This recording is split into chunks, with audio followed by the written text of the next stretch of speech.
సూపర్గా బోలెడన్ని పాటలు మా అందరికీ అందించాలని మనస్ఫూర్తిగా కోరుకుంటున్నాం కాసల సామన. అండ్ ఇప్పుడు ఐ రిక్వెస్ట్ తాగబోతు రమేష్ గారిని వేదిక రాష్ట్రంగా స్వాగతం పలుకుతున్నాము. సో అలా మొదలైంది దగ్గర నుంచి వారి జర్నీని చూడడం జరుగుతుంది. ఎన్నో అద్భుతమైన పాత్రల్లో తనకు కనిపించారు.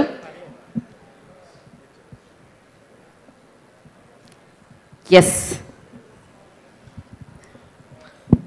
హలో అండి, అందరికీ నమస్కారం.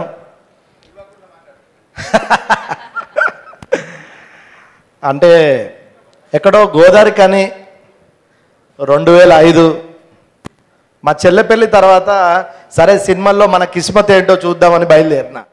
2006, 2007 జగడం. అప్పటి నుంచి తాగుబోతు రమేష్గా నా కిస్మత్ ఏందో మీ అందరికీ తెలుసు. ఇది ఎందుకు చెప్తున్నా అంటే మా గోదావరి కానీ పక్కనే మంచిరాలు, వాళ్ళది అందరిది మంచిరాలే. మా శ్రీనాథ్ డైరెక్టర్ మంచిరాలు.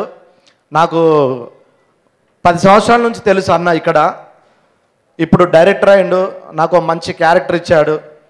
ఈ సినిమా తర్వాత మీ కిస్మత్ కూడా అద్భుతంగా ఉండాలని మనస్ఫూర్తిగా కోరుకుంటూ, ఇంకా అవసరాల శ్రీనివాస్ అన్న గురించి చెప్పక్కర్లేదు. ద గ్రేట్ రైటర్, డైరెక్టర్ చెప్పద్దా, గొప్ప రచయిత, దర్శకుడు, గొప్ప నటుడు. అట్లాగే మా అభినయ్ బ్రో మస్తుంటుంది. నీది కూడా చూస్తున్నా, నువ్వు అసలు డైలాగులు చెప్తే చాలన్నా థియేటర్ గొల్లుమంటుంది. విశ్వ బ్రో, నరేష్ మన హీరో గారు రాలేదు, నరేష్ గారు అన్నకు కూడా congratulations, all the best. Kasarla Shyamanna Mahatma టైంలో నేను కృష్ణవంశీ గారి దగ్గరికి ఆడిషన్కి వెళ్ళే ముందు కాశర్ల శ్యామన్న వాళ్ళ బృందంతో లోపలికి వచ్చి ఒక సాంగ్ సెలెక్ట్ అయ్యి వెళ్ళిపోయాడు. ఆయన వెళ్ళిన వెంటనే కృష్ణవంశీ గారి దగ్గరికి వచ్చా, మహాత్మా సినిమా చేశా. అప్పటి నుంచి కాశర్ల శ్యామ్ గారి కిస్మత్ మామూలు కిస్మత్ కాదు, సందర్భం వచ్చింది కాబట్టి చెప్తున్నా.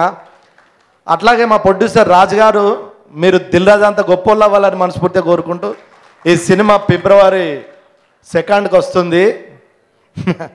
సినిమా చూసిన తర్వాత మొత్తం కిస్మతే. Thank you.